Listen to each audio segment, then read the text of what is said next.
सुरून राहिलेली आहे, त्यानुसार आता काही अंशी नियंत्रण मिळवलेलं आहे आणि पोलीस जे आहेत ते आता पुढे चाललेले आहेत। जिथपर्यंत काही उपद्रवकारी होते किंवा जिथून पोलिसांवर हल्ला झालेला होता त्या ठिकाणापर्यंत जाऊन आता पूर्ण झाडाझडती घेण्यास पोलिसांनी जे आहे ते सुरुवात केलेली आहे। जितेंद्र, आपण या दृश्यांमध्ये बघतोय की पोलीस आता या ठिकाणी आजूबाजूला जो सगळा परिसर आहे, काही इमारती आपल्याला दिसतात, तिथे जाऊन कारवाई करताना सुद्धा दिसतात। हे काही आंदोलक त्या ठिकाणी दडून बसल्याची शक्यता आणि त्यांचा शोध घेण्याचा प्रयत्न आता सुरू आहे।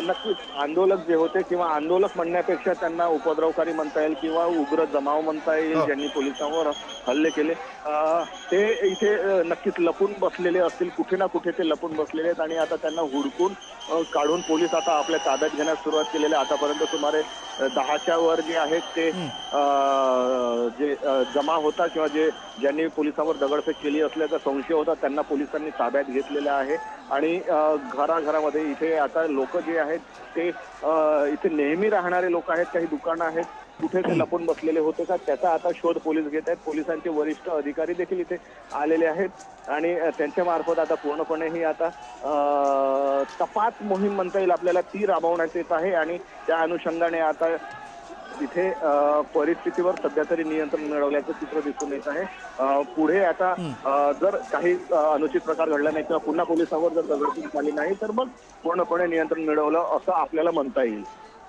अगदी, तर आपण माहिती तर त्याप्रमाणे सध्या अंशतः या सगळ्या परिस्थितीवरती पोलिसांनी नियंत्रण मिळवलेलं आहे। नागपूरमधनं ही थेट दृश्य सध्या कारवाईची आपण बघतोय। मोठ्या संख्येने या सगळ्यामध्ये पोलीस आणि इतर कर्मचारी सुद्धा जखमी झालेले आहेत। अग्निशमन दलाचे जवान सुद्धा या सगळ्यामध्ये जखमी झालेले आहेत, कारण काही वेळापूर्वीच या ठिकाणी मोठी दगडफेक या जमावाकडनं करण्यात आलेली होती। जेव्हा पोलिसांनी या जमावाला पांगवण्याचा प्रयत्न केला तेव्हाची दृश्य आपण बघत होतो आणि आत्ताची ही सध्याच्या कारवाईची दृश्य आपल्या टीव्ही स्क्रीनवरती सुद्धा आहेत। जाळपोळ, दगडफेक, तोडफोड आणि या सगळ्यामध्ये पोलीस आणि इतर कर्मचारी जखमी झाले, त्यांची दृश्य आपल्या समोर आहेत। आत्ता सध्या त्या ठिकाणी काय परिस्थिती आहे हे सांगणारी दृश्य आपल्या समोर आहे।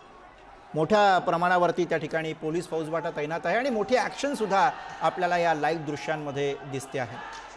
विखुरलेल्या या सगळ्या उपद्रवी लोकांवरती कारवाई करण्याचे प्रयत्न आता पोलिसांकडनं सुरू आहेत, कारण आजूबाजूला सगळा रहिवाशी भाग आहे, रहिवाशी परिसर आहे, इमारती छोट्या छोट्या आपल्याला आजूबाजूला दिसत आहेत आणि या सगळ्यामध्ये हे जे उपद्रवी लोक आहेत ते दडून बसल्याची शक्यता आहे आणि त्या सगळ्यांना शोधून काढण्याचं आव्हान सुद्धा आता पोलिसांसमोर आहे, कारण आता गटातटानं हे सगळे आंदोलक, उपद्रवी लोक या ठिकाणी पळाल्याचं चित्र आपल्याला या सगळ्या दृश्यांमध्ये दिसते आणि त्यांच्यावरती पोलीस कारवाई करताना सुद्धा आपल्याला या दृश्यांमध्ये दिसतं आहे।